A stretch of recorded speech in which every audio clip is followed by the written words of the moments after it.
اعوذ باللہ من الشیطان الرجیم بسم اللہ الرحمن الرحیم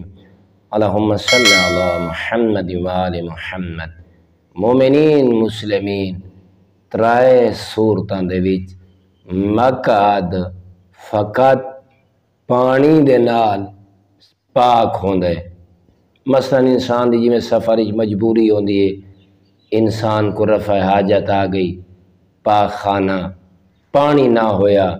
تو انسان کے کپڑے نال یا کہ درختاں دے پتیاں نال یا بسا اوقات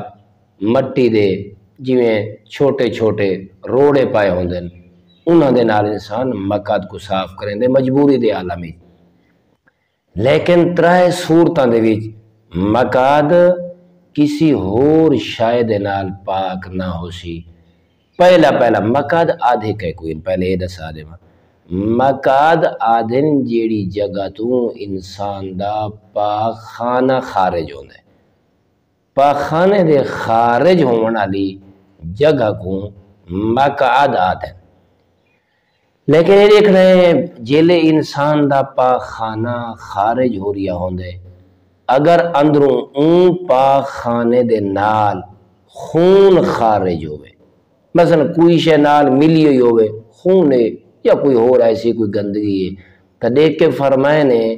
اس صورت وچ پانی کو علاوہ مقعد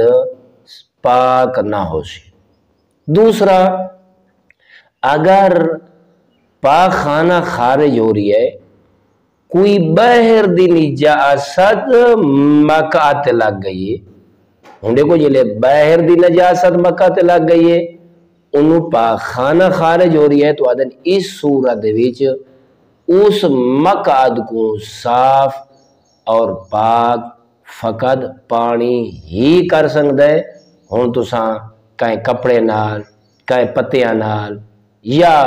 یہ مٹی دے چھوٹے چھوٹے روڑے پائے ہوندے ان دے نال مقعد پاک نہ ہو سی، پانی ضروری ہے۔ تیسرا مقام جیلے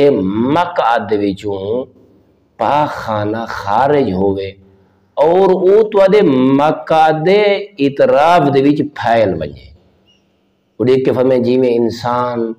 سمجھا دے وہاں تاکہ دینی مسئلہ ہے، جی میں انسان دی طبیعت خراب ہوندی ہے، معدہ ٹھیک نہیں ہوندہ،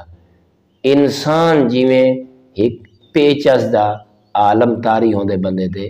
تو اس جہاد دے وچ انسان جڑے پاک خانہ کریں دے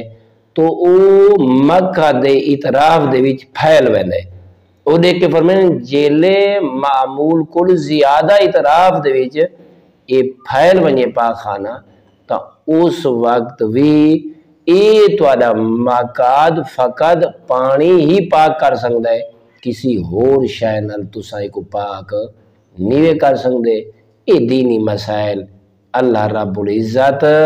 سمجھان انہاں تے عمل کرن دی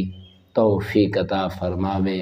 والحمد للہ رب العالمین۔